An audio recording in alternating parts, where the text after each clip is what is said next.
All right, so trying this a third time here.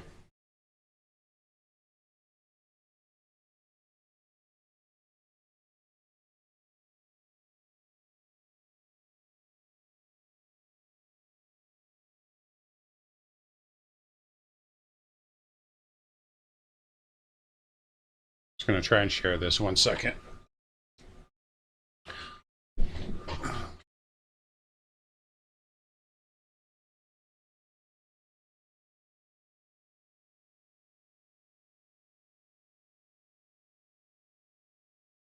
Anyone's in here, give me an audio check.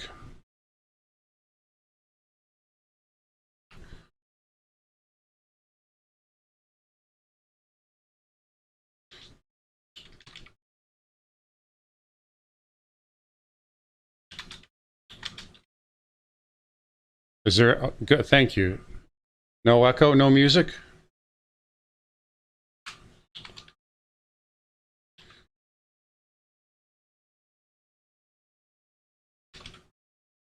Thank God. All right.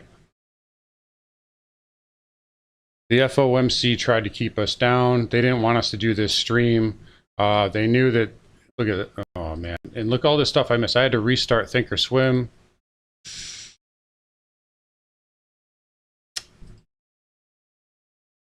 They didn't want us to win, but it's okay. We're going to win.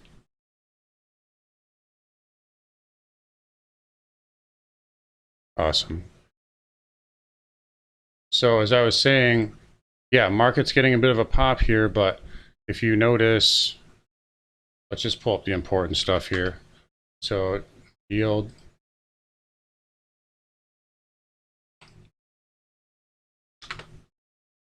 AP, and then look at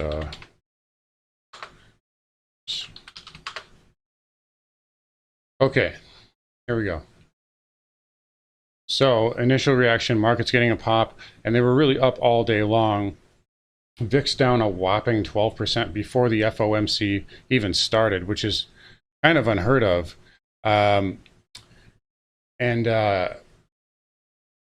Initially, so yeah, we had the market pop, you know, VIX down, dollar down, but yields kind of just yawning. So we look at the 2 o'clock time frame, yields kind of just yawned.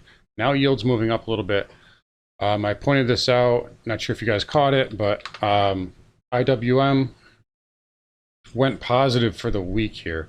So Russell is showing some strength, and maybe that's a leading indicator as to why yields are pushing here. And you guys know I've been talking about wanting to go long yields for a while. It hasn't quite gotten to my level, but this could be some indication that they're getting ready to go here. So we're just watching here. Yeah, yields finally starting to make move. Remember, the first move is always the wrong one, right? But and you know, it's not like the market's really pumped, but they were allowed to float higher, like really high.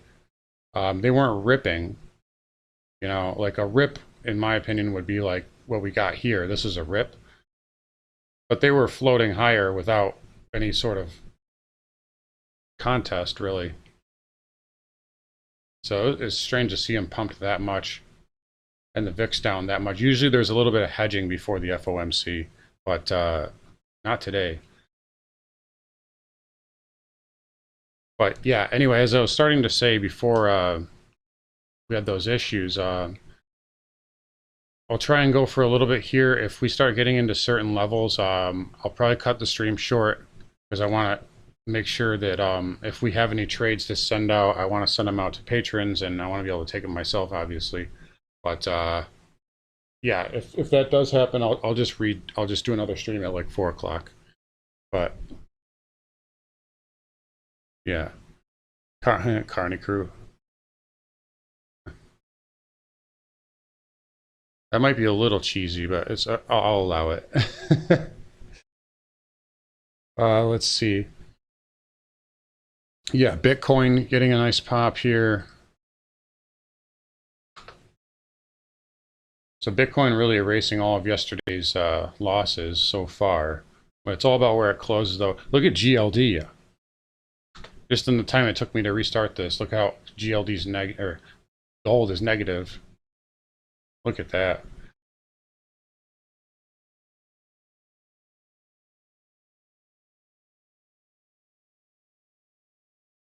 Yeah, it's like they're backtracking. They're backtracking. They said it's, it's transitory, and now they're saying, well, it may be a little bit, what the thing they were saying like a couple weeks ago is like, well, it may be a little bit more high, the prints might be higher than we thought originally, and now they're just flat out admitting it.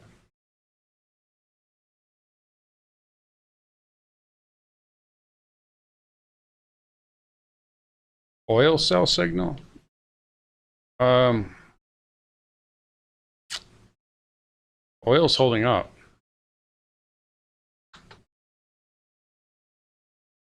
I I mean, until oil gets above 74, if oil gets above this pivot, I'll just, I can't fight the tip and give it the benefit of the doubt, but I'm still kind of medium term bearish on oil.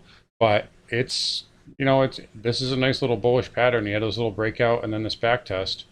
So oil can move higher here, although I still think it does need to do some backing and filling on the bigger time frame. And now look at this. Now look at the dollar. Dollar ripping right back up. Look at the dollar index. Look at yields.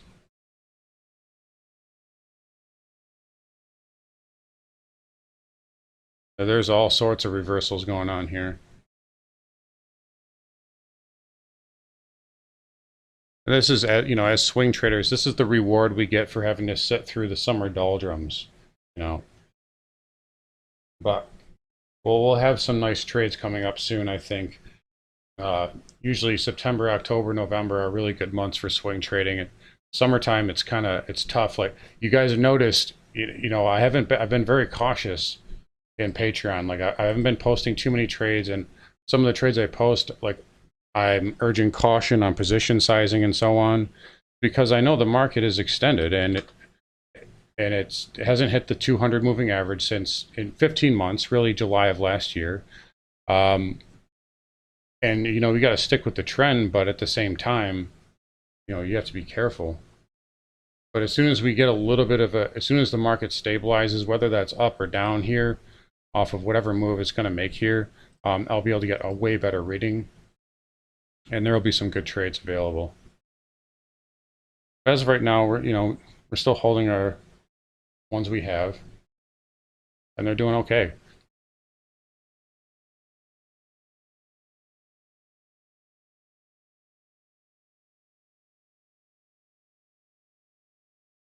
GDRX.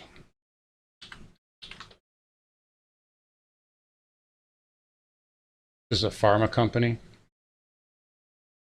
and it's probably a new issue. What's your entry price, Leo?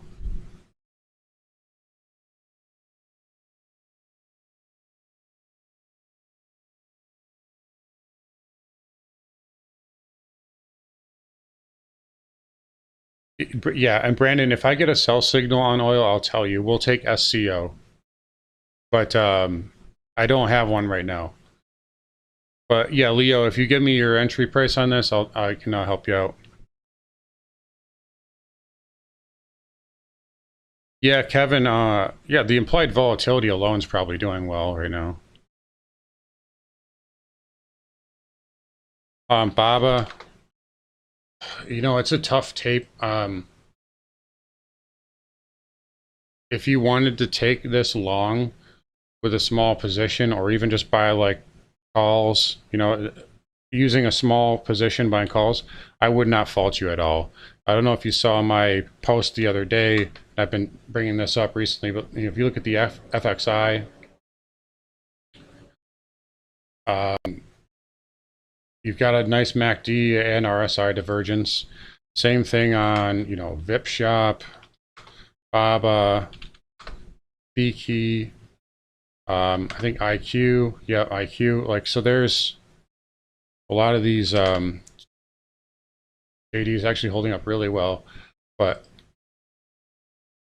I almost so we traded Alibaba a few weeks ago, and I almost put this out as an alert again, but I just didn't pull the trigger, which, you know, probably glad I didn't, but I wouldn't fault you for taking a stab at it, just as a contrarian play. Because, I mean, basically all you have to do is put your stop as a close below this pivot low. So risk reward, it's really good. And your upside is up to probably 180, 182. But you know, this is how far your risk is. So I mean, I don't have a problem with that.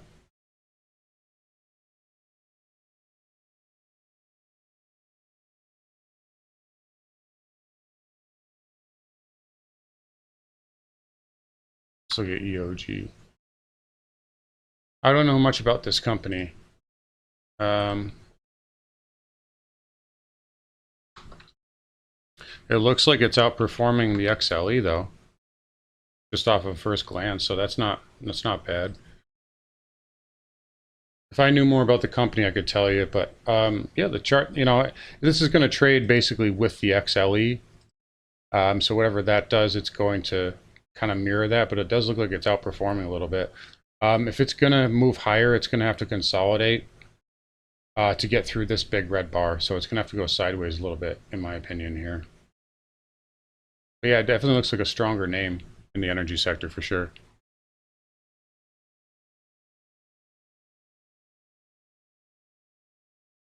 The, the E stands for Enron. Enron, oh, you guys follow Kenny Lay, the parody account? I love that guy. Enron Oil and Gas.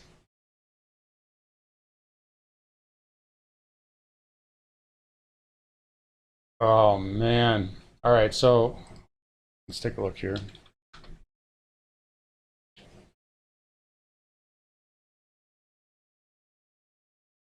All right, so here's your, yeah, all right, this is our major level right now. 436.12. That's on the spider. You guys are following the futures. Probably don't even, yeah, I don't even have that level on there.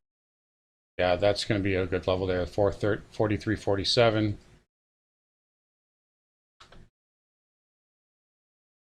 Well, we last couple days we gapped right into that pivot each day. If this holds, though, the market can advance. So just be careful. We got to see where they close this thing. But the VIX is getting a nice little bid. VXX is getting a nice little bid off the floor there. I'm going to flip the dollar over to UUP and TNX over to TBT because at 3 p.m. those markets close, so we can get a better look at what they're doing after hours. 44, okay.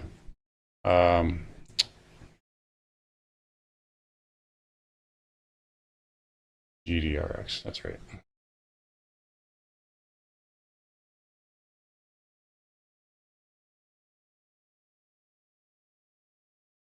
Okay, so you got in it. So you basically you're in pain for a while and you just got back to a break even.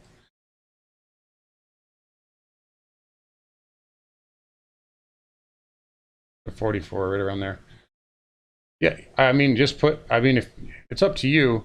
This is actually not a bad chart. What I would recommend is, I mean, it's up to you, but you could just you know, you could stop yourself out. You know, you could cut it right now and take a small profit. Or what I would do is just maintain a 10% stop because this is actually a nice uptrend. It does need to pull back though. In fact, it's definitely going to pull back because look at all this red here. Maybe you could, I mean, maybe you could dump it, take a small gain, and then look to re-enter on a pullback. It gets back down to this $40, $41 area. It's not terrible. But yeah, don't let yourself lose more than 10% on this because you just got a gift. The market just gave you a gift, so don't waste it.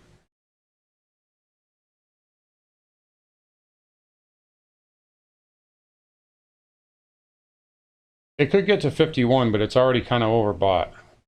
That's the thing. And it's gonna look at all this red here. That's gonna be resistance. It's going to need to pull back if it's going to make a move higher.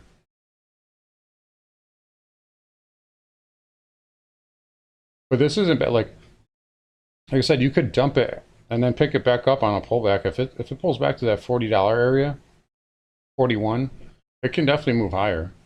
But it's up to you. Just don't let yourself take more than 10% loss on a position. It's always a good rule of thumb. Yeah, see, they're going to defend. They're defending this 50. They're defending that 436. We'll see. IWM is just too strong right now. That really makes me feel like this market can really move higher. Like, why the Russell has been the dunce index since February, and all of a sudden now it's outperforming over the last 3 days. That tells you that money rotation is taking place. So macro fund managers are expecting the Russell to outperform. They're expecting a higher yield, which is what I expect as well. Maybe that's why the Russell's getting that money flow.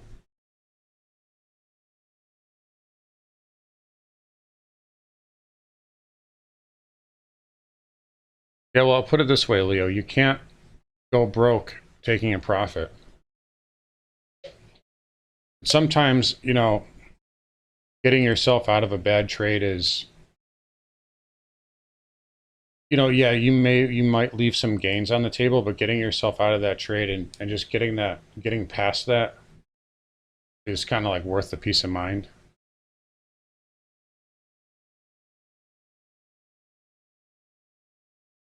Yeah, Kevin, this is kind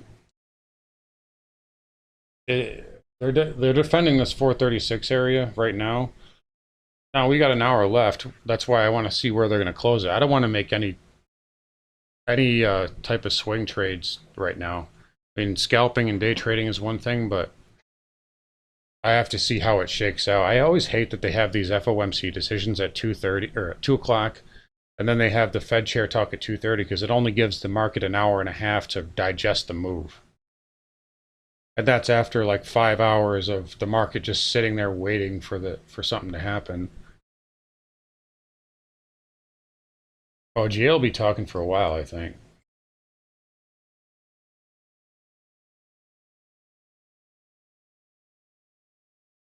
Continues to Yeah, he's on. progress broadly in line with expectations, But he's not going to say anything then I market think, moving right now. and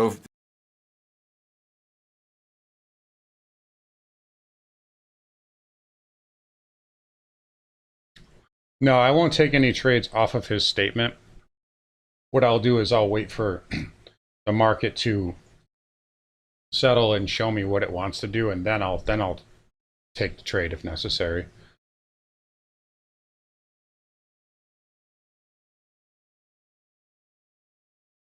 So one thing that can help with that, Leo, is like definitely lower your position size. I know it sounds boring and it's not something you want to do, and it's not sexy, but it'll make you a better trader, and it'll make you trade way more stress free, and you'll have way less of a problem stopping out. When you have a large position in something, it makes you prone to emotion, and it makes you not want to stop out. But when you have a small position, it's very stress free.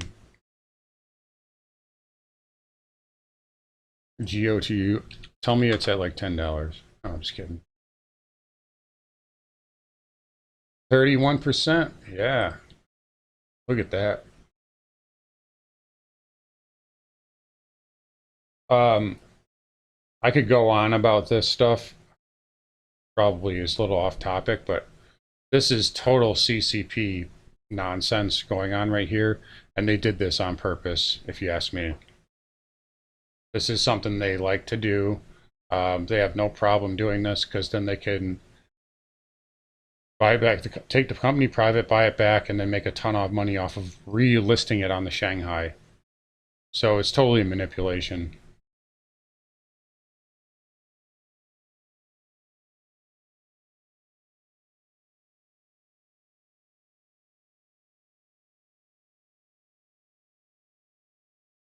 You took 2 calls on what, Nick?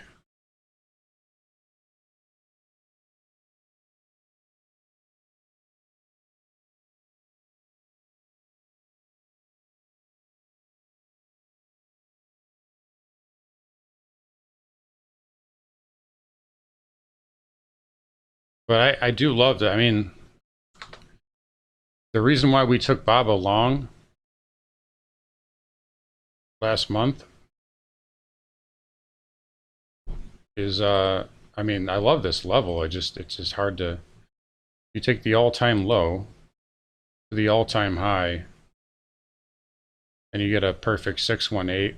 Then you combine it with all this chop in here. I mean, it doesn't get much better than that.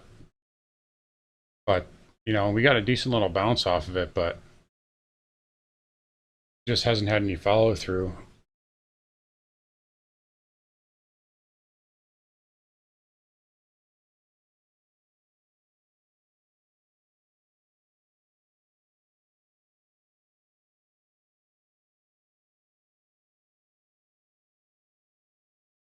Yeah, it's tough. I know there's another guy, Leo, that he comes on here, and he trades in Australia, and he tells me the same thing. It's tough for him to take a lot of trades, so I try to keep that stuff in mind for you guys because I know not everyone, like with the, for instance, like the nat gas trade that I had yesterday, like you know, I know not everybody's gonna want to be in and out like that, and you know, I'm gonna put it out there, but you know, I try to be mindful of that stuff for you guys when I put my trade alerts out. But I do, you know, I can be short term sometimes. Like if a stock hits my level and then it gives me a really nice pop the next day, like I'm not gonna say no to profit. So. But as a swing trader, I try to aim for anywhere from like a week to a month of holding. Usually, that ideally anyway.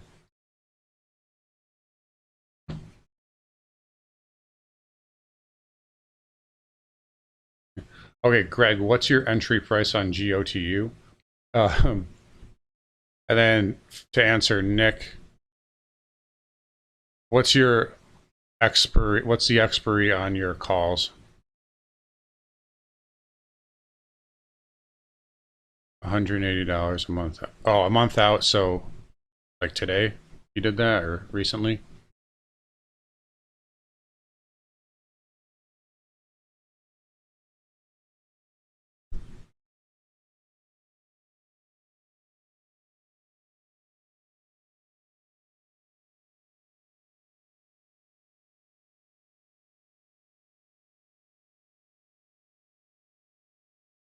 This is strange. So we're holding up here.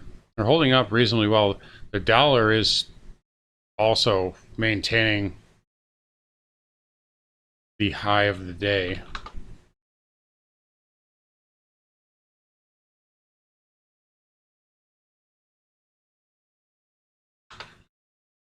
Oh my God.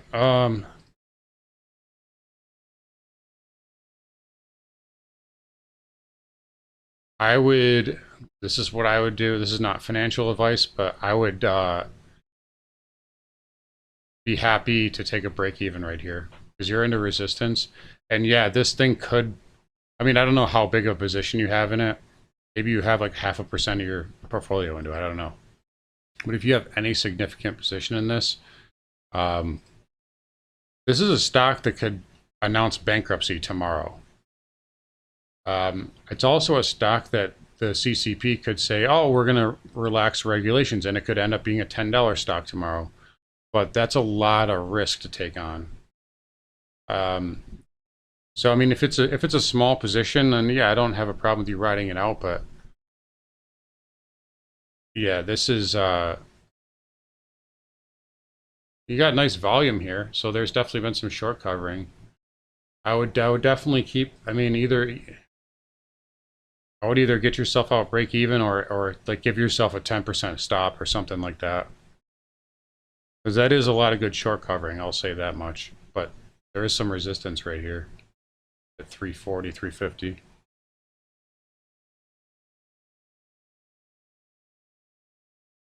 And as far as Baba is, I like the level. It's just it's really tough right now with the geopolitical events or the you know the economic events going on in China. It's so tough. But this, I mean, this is a great level. It's just you know,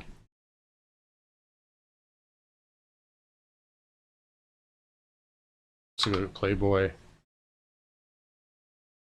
Yeah, this might hold up. Um, you got a little higher low there. So what I would look for here is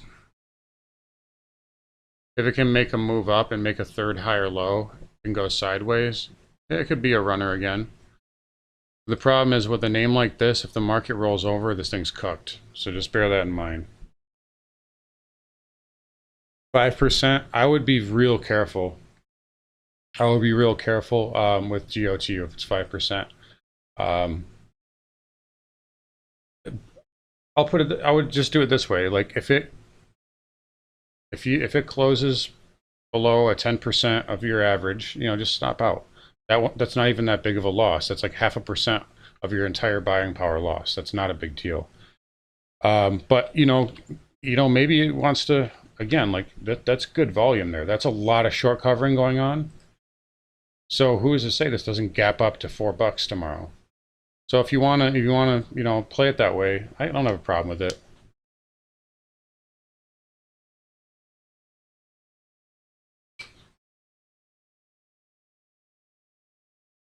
Yeah, we could be building a bit of a megaphone here.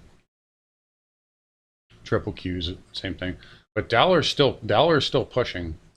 And again, look at yields. Yields are, I mean, they're basically yawning. So that's 3 days in a row we've seen yields yawn despite major moves in the market. Even though yesterday wasn't really that big of a move, but Monday was obviously.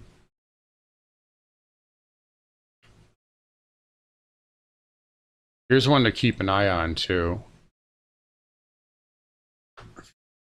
I'm looking at this one.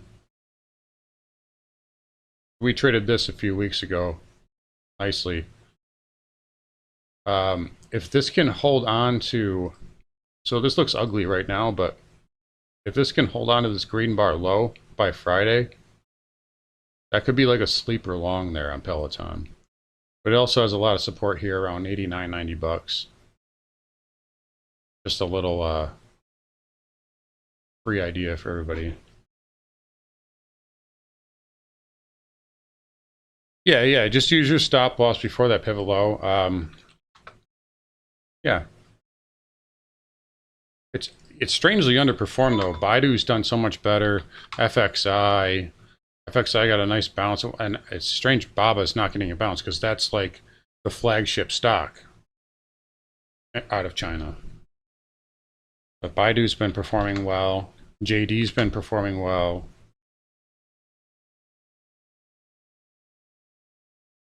Joy had an epic short squeeze like a month ago.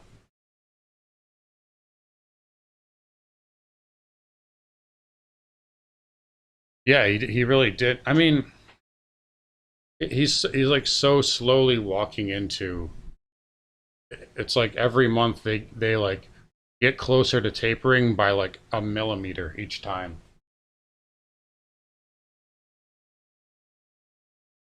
And this whole thing with Evergrande is just, isn't it funny how the Asian markets are on holiday, then they reopened last night, and now we have FOMC.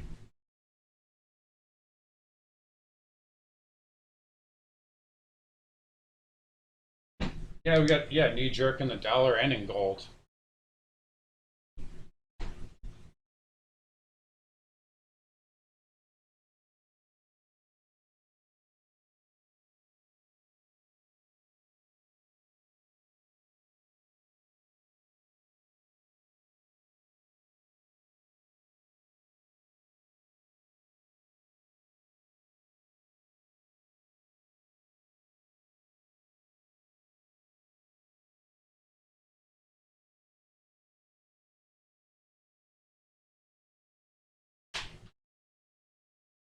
The funny thing right now is that this market is disappointing both bulls and bears.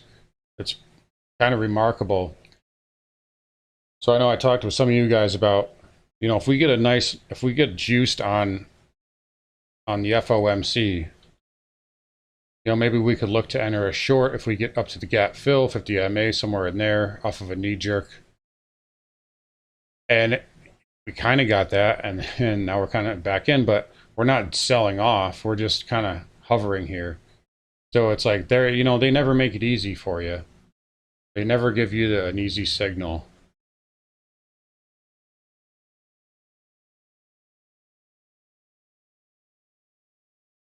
Yeah, I mean, that's why I tweeted earlier. I mean, if you want to buy the dip, why buy this dip? Like, I mean, it's one thing if you're a really short-term trader and you can afford to be in and out. But if I see these guys position traders that, are hold for 6, 9, 12 months at a time. It's like, why would you buy here?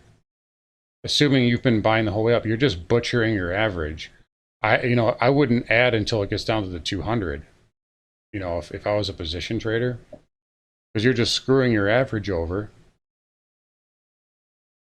And I don't know, just a little premature. Like, is it that much to ask that we revisit the 200 MA? And like, these perma bulls act like you're, a doomsday sayer if you if you like expect a revisit to the 200 MA. It's like that's healthy market action. It's supposed to do that. So yeah, I don't. I mean, but that's what happens when you have a 2%, 3% dip every time and it gets bought. People get conditioned to think that that's a dip, and I should say they get conditioned to think that this is a correction. This ain't a correction. It's not a correction until it's at least 10% in my book. Outside of that, it's like a dip or a pullback, really.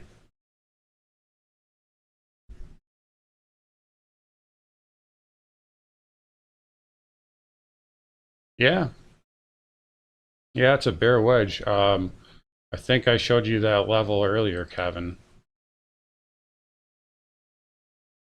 Isn't it funny how the 50% fib lines up perfectly with gap fill? And then you've got this rising wedge sort of building here. Wouldn't it be funny if we got there and that's where the wedge broke? But, I mean, charts are symmetrical. You guys know that. We could get up to the 618, but that 50% area is going to be very interesting.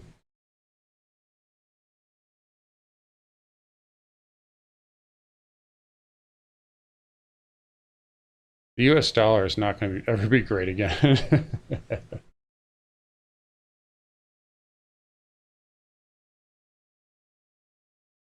And every time the dollar rises, it gives the politicians an excuse to print more money, basically. Because the dollar is weighted primarily against the euro and not against actual assets.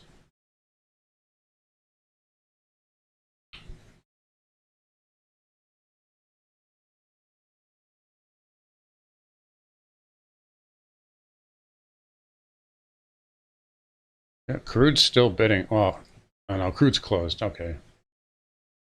Check the USO.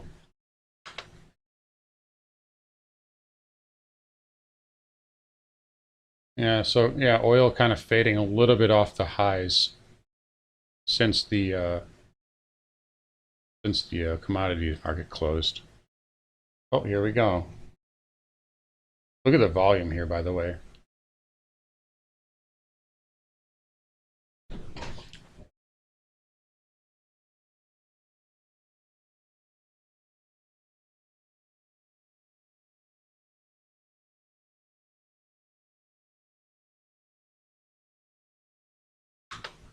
Very interested to see where the Russell closes. That would be remarkable if the Russell closed green for the week by the end of the day today.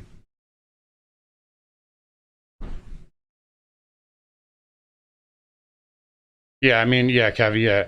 Nothing wrong with taking a stab at it there, but it's smart to just dump it now. We can always regroup and take it later.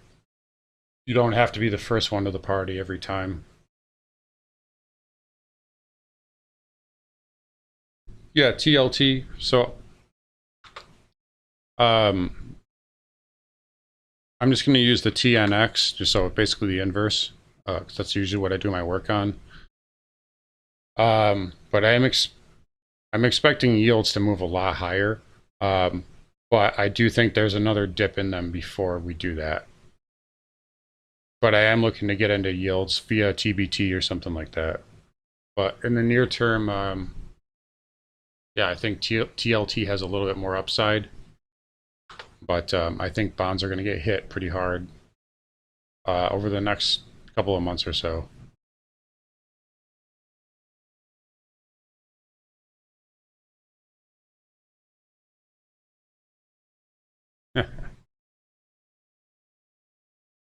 Yeah, just log off, man.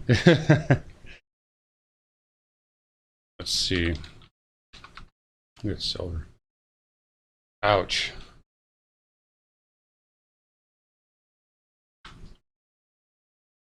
Ugh. Let's see, silver. Okay, so silver outperforming gold actually, and again, that just confirms that and that higher yield theory because silver has that industrial aspect there. Copper, same thing. Look at that. Copper may be printing a higher low here. Watch out for that.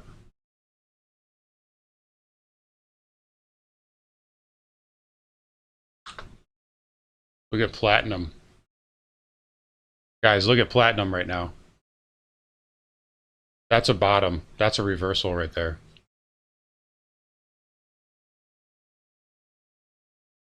That's a bottom in platinum.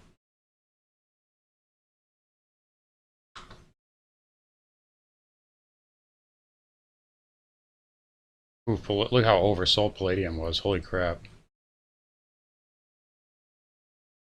That's a good, oh man, I wish I had sewn that. That's a good level there on palladium. Damn, wish I had gotten that one. But platinum, that's a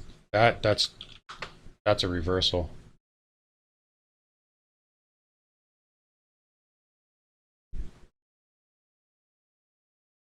Marty, that's tough to say. Um, I still have like a core position in volatility in VXX that I've been like messing around averaging in for a while, and you've been following me for a while. You got a lot, most of you guys have, and you have, Marty, too. Like, I've been talking about, that volatility is going to have a move, and I've had like multiple cycle calls throughout this past year, and they've all been pretty much right on the money. The problem is most of them, like this one and this one and this one, they were all basically 3-4% pullbacks. Now this one actually is a little bit more, but for me to add to volatility again, the next time that I add to VXX will be the last time I add to it. So it has to get cheap enough that it's worth it for me, because otherwise, like I can be overexposing myself to, the VXX has decay and it's a tough trade. But with that said, I know some of you guys have traded volatility off my recommendation, done well. At this point, I would not get into VXX, at least not yet. I mean, it's pretty, I mean, even now it's pulling back, but it's still pretty high off the lows. You want to get into vol when it's near the lows or when it's just off of the lows and it's basing. Remember this here? I said volatility would probably put in a short-term low here and it was good for a pop. And that was right after I did the first video with Jason, and you got, like, some of you guys followed me in that trade and you guys made some really good money. But you don't want to get into vol here. You want to let it get down here. Now, if it gets down here and you want to start scaling in and add a small position here and there, I don't have a problem with that. But unless it gets down to my level, I personally won't add to it.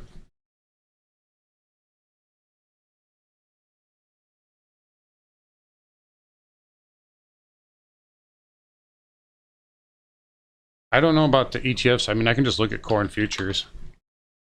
I talked about this like a month or two ago. This is really weak and really vulnerable, but you do have a little micro inside bar, so maybe it has a little bit of upside in here, but and if you lose, let's take a look at the weekly.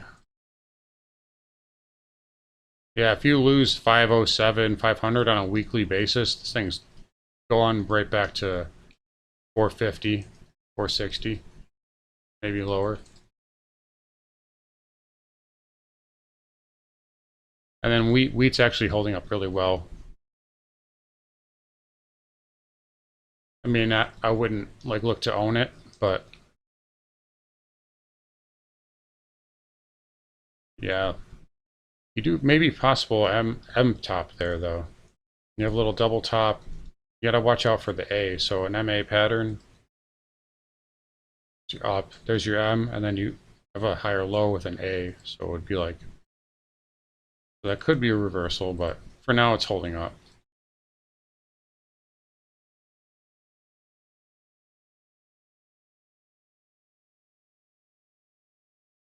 No, Kevin, you can tell me about mRNA. You're the expert on that name.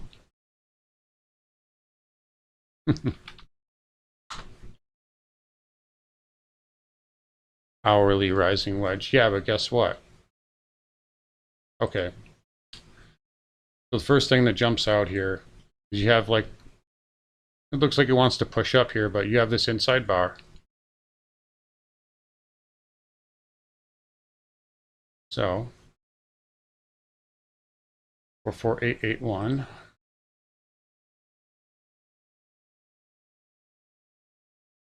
Hourly, yeah, I mean, I wouldn't make too much out of this rising wedge though. Like this is,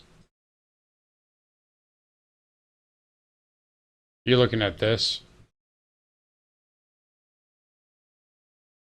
Yeah, it could be. I mean, 450 will probably be defended. I mean, you could scalp it on an hourly, but um, if it closes above 450, it's clear. It's clear to go to all-time highs. Just keep that in mind.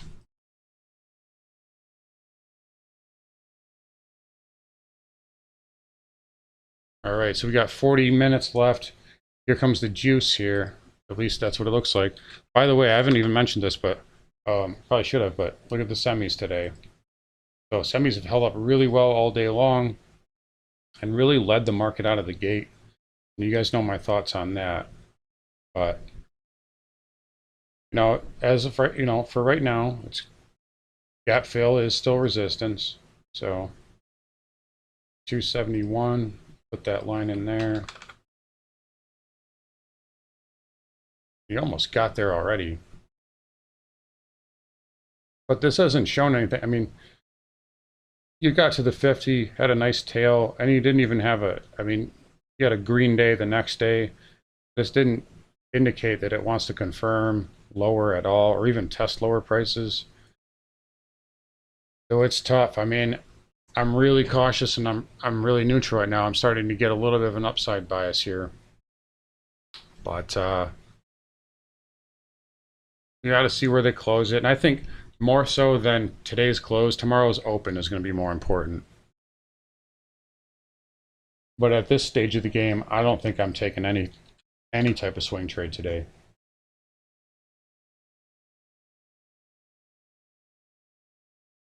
I want a short, but I would have preferred. So I'll put it this way: if we had, so we're looking at Spider here. If we had just pumped straight off of Powell like that, I might have been tempted to take a short there, like an SDS or something. Maybe if it got a little bit through that, let it pierce and then get on. But the way that it chopped around here, I don't like that. It's actually more fundamentally bullish because it means it worked off those sellers. But if we just got a straight up algo pop, it would make me feel a little bit better about fading it. Well, we'll see. We could put in a lower high. We could get up to this necktie, 50, 20 MA. You got this rising wedge, the lower trend line that's got to back test that. And until it gets above that, it's still proven resistance. So we don't need to rush into anything just yet.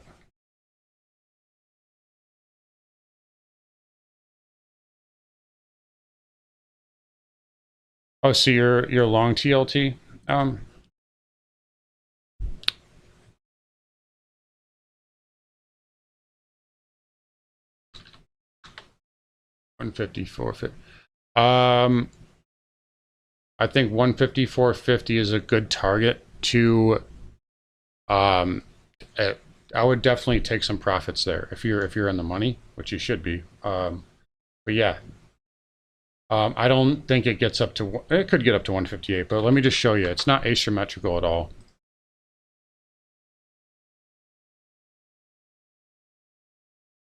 I mean, this is your TNX here. It's just a 50% fib. And if you get to the 618, that's just your standard golden ratio to move higher. Um, I don't have the means to show you guys right now, but if you look at the 10-year yield versus the S&P,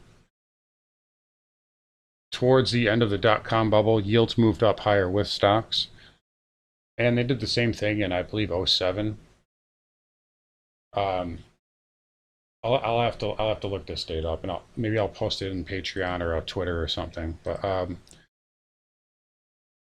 yeah, I think bonds are going to get a little dip lower, or bond yields are going to dip lower. So you'll probably get that 150, 450 area satisfied.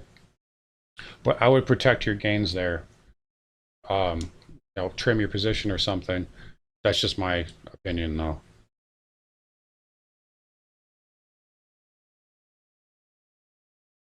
And now look at this. Now they're stalling us out.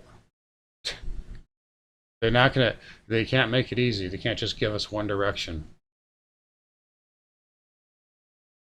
But this makes me cautious. I would have felt way better if we had just had an algo pop right off of the Fed and just went right up to 442. I would have shorted that, and I would have felt way better about shorting it. But the fact that we're chopping like this, there's a lot of games going on right now. A lot of games. And again, speaking of yields, I mean, we're looking at TBT right here. It's not even doing anything.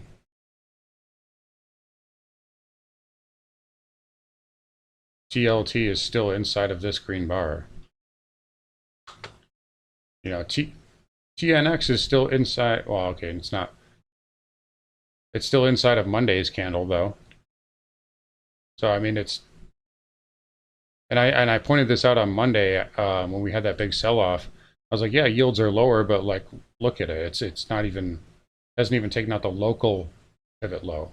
You'd think with a move down like we had on the S&P Monday that, yields would be way down here or something like that, big gap down. And basically they're just kind of shrugging.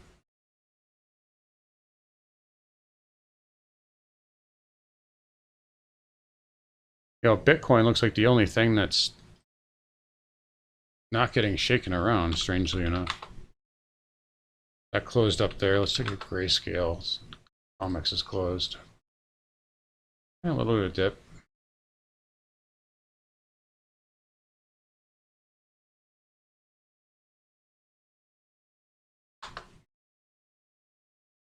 Left holding.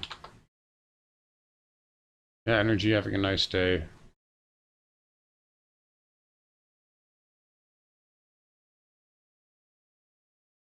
Could make a case you have an inverse head and shoulders here. Right there. Maybe. It's a little sloppy, but yeah, that's valid.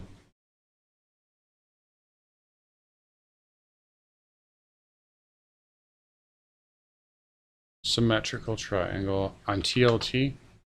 Oh, you mean like right? Okay, yeah.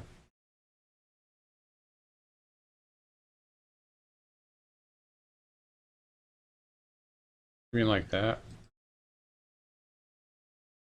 Yeah, I mean, yeah, the thing with wedges though, like this, symmetrical ones, it's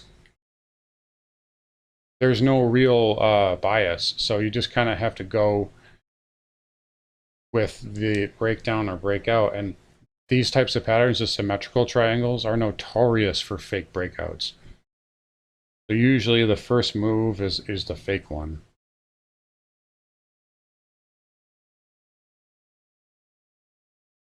Yeah, Dylan, like you, I want to be bearish so bad. I want to short this market so bad, but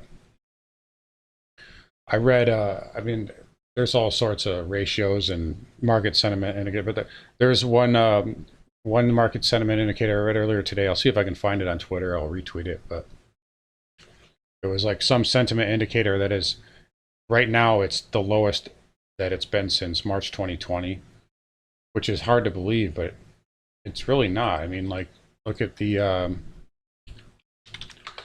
put call. Put call's been trending up for a month. There's nothing bearish about that. The VIX has been trending up. And that can indicate that a VIX spike is coming, which we had, but that's overall not bearish. The bull-bear ratio was at 50 last Friday. So, I mean, that was balanced.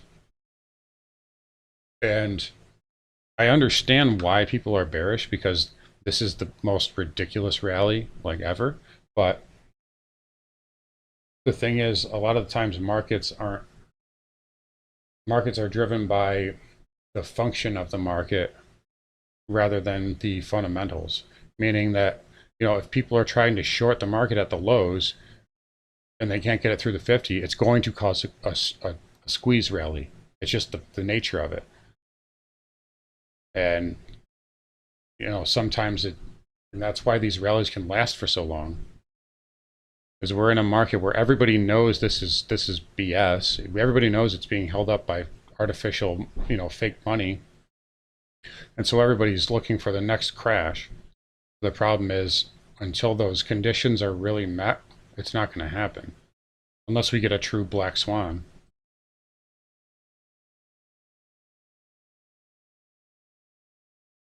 You sent it. Oh, Kevin. Okay, yeah, you sent it. That's right. Yeah. Yeah, I'll retweet it when we're done here. Yeah, but there's a lot of sentiment indicators like that. But that was one I haven't seen though before. But then from a macro standpoint of market sentiment, if we look at a macro picture, there's record leverage. There's all sorts of the PE ratios are out of control. From a macro standpoint, yeah, the bears have a really good point, but on a day-to-day basis, a lot of people don't understand how Wall Street works. A lot of it is dictated by the options market, and a lot of it is dictated just by how investors are positioned. And the top can't be formed until those shorts are out of the way, basically. That's and that's how you get the blow off top is the shorts capitulate. And when they capitulate, then you get the euphoria, and then the smart money sells, and then there's no shorts in the market. And so that's how you get the crash, because there's no shorts to cover. Or at least not as many. But also, another thing I want to point out, actually, I'm glad I just thought of this. I had some notes for today, but I didn't even get to them.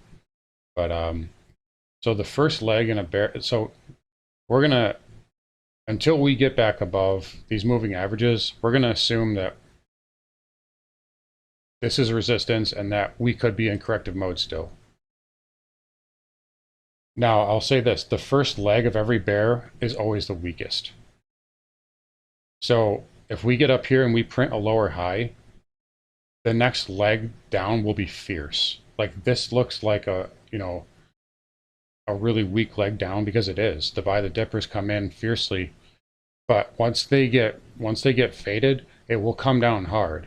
And if that opportunity presents itself, we will take advantage of that. Now also, there is a full moon today. If you guys have seen the full moon cycles, you know that for quite a while they have marked short-term lows in the market. It's also, today is fall equinox, which can be a very important turning point in the market. For instance, when was spring equinox in 2020? It was March 21st, I believe. We bottomed on the 23rd. Fall equinox was the third week of September. We bottomed on the 24th. So we are into a pivotal point now. I would feel so much better, and I said this yesterday in the special video I did. I would feel so much better about this being a top if we had just gone straight up. If we had just gone straight up into that cycle data I had last week, and we had went straight up into the equinox, I would, feel, especially if volatility crashed. Oh, we'd be all over VXX. We'd probably be in SDS, but I don't like how we pulled back into the equinox. I don't like how we pulled back. It's just, it's definitely tricky right now. But if we get the right setup, we'll take it. I hope we get some turbulence here.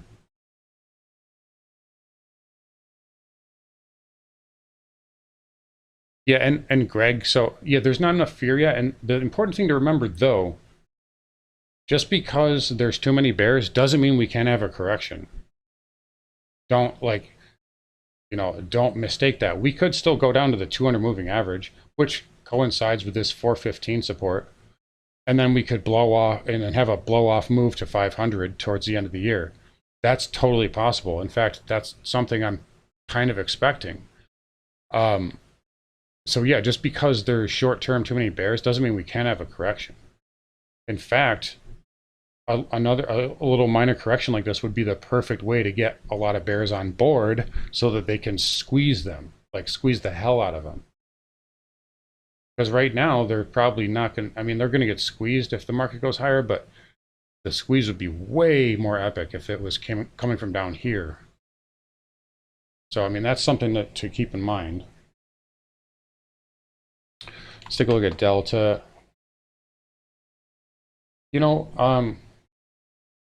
Again, so airlines,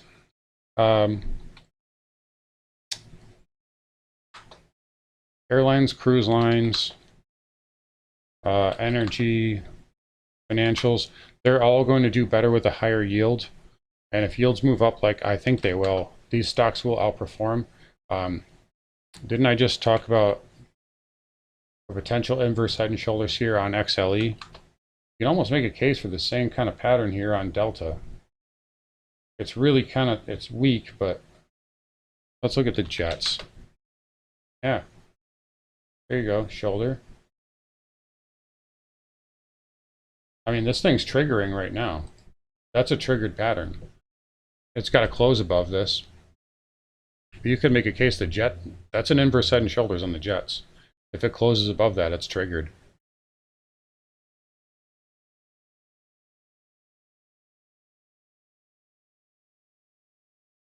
Yeah, so that would take you up to about 25 bucks there, if that plays out and triggers.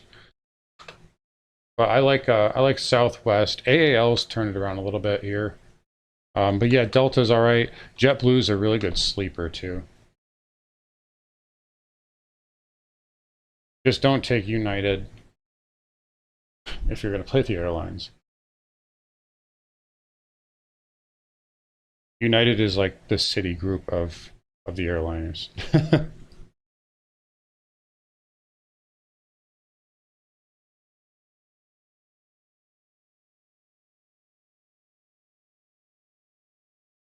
All right, so here we go. So we had Kevin's right, we had a broadening pattern. We had a lower low, and now we're trying to push up.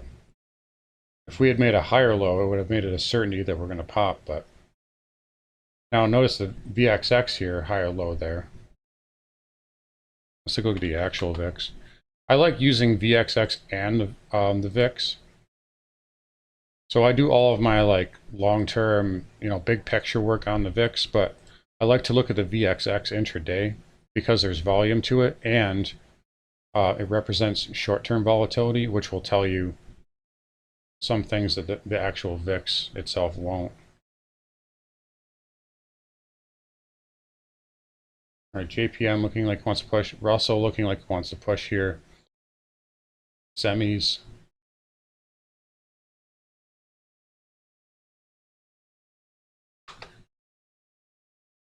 Man, Budweiser really came in. What a shame.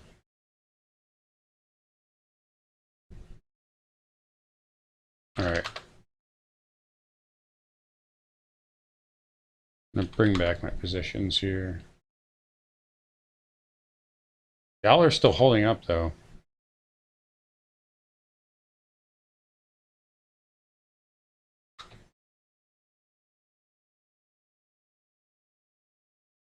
Yeah. Yeah, there's a really mixed tape on here. So we looked at, yield. We talked about yields multiple times, how yields are kind of yawning, but the dollar is still moving higher. This is the UUP here. Forex market's closed, but UUP is still holding this upper range here as the equity markets push up.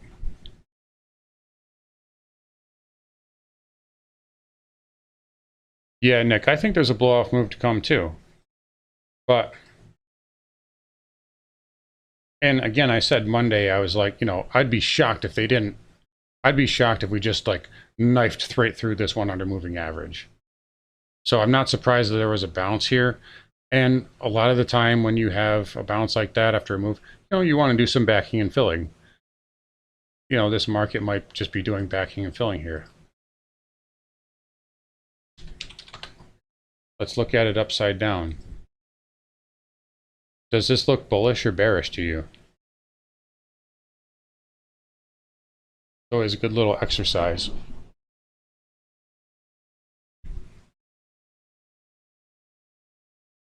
Who thinks this is bullish? Oh, let me do a poll.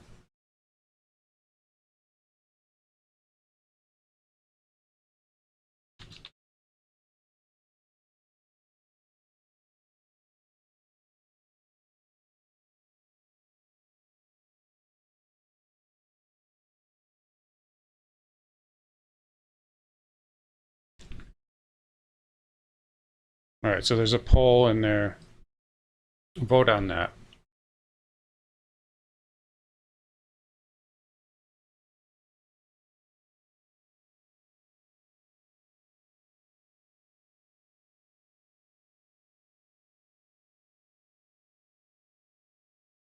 Yeah, I think the thing is, just to do nothing really until it gives you that thing. Again, if we just had an algo pop, I would have felt better about fading it. But with this chop, it's, all right, well, the way I look at it is like, okay, market, you want to play that game? Fine. I'll wait. I'm still sitting here. Eventually you're going to have to tell me which way you want to go, and then I'll reevaluate from there.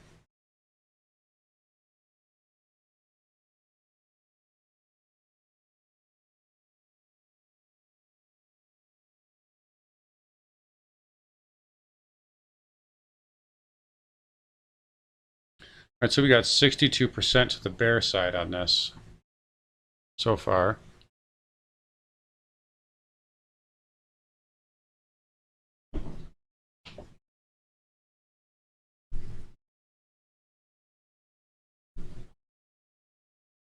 So the thing is, you'd be right about that, because look at the downtrend. This is a strong downtrend. Until you get above this 20 MA on the weekly, you close above the 20 MA on the weekly, then it can change. But I will say this though. To me, this short term, this looks bullish to me.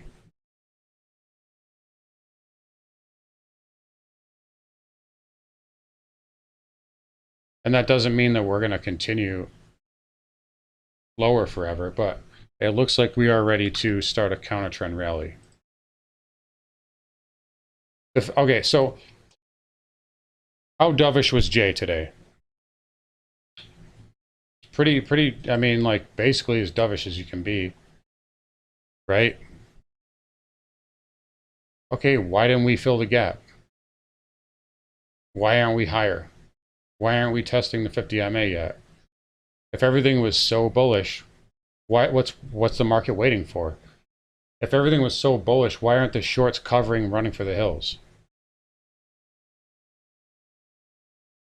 So these are the questions I'm asking.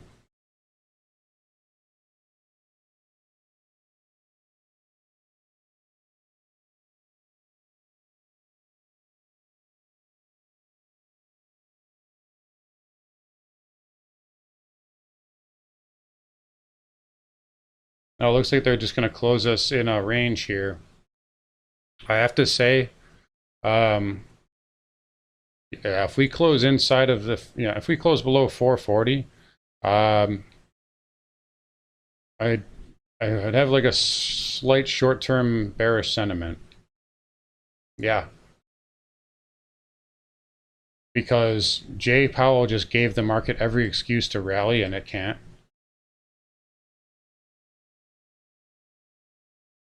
But like I said, tomorrow's open is going to be the more telling thing.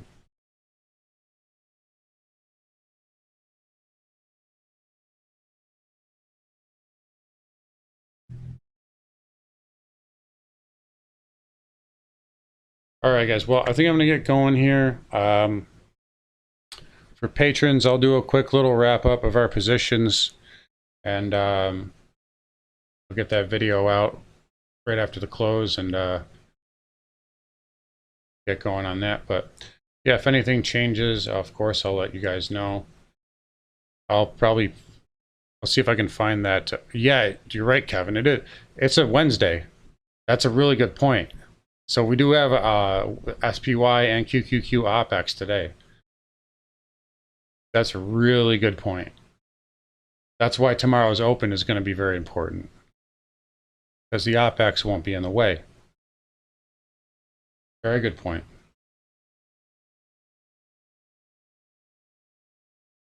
But yeah, all right, guys, I'm going to get going. Doesn't look like we're going to do too much more here. Yeah, I'll do the quick little wrap up for our positions, and we'll get that out to you. But in any case, guys, take care. I'll talk to you later. Thanks for coming out.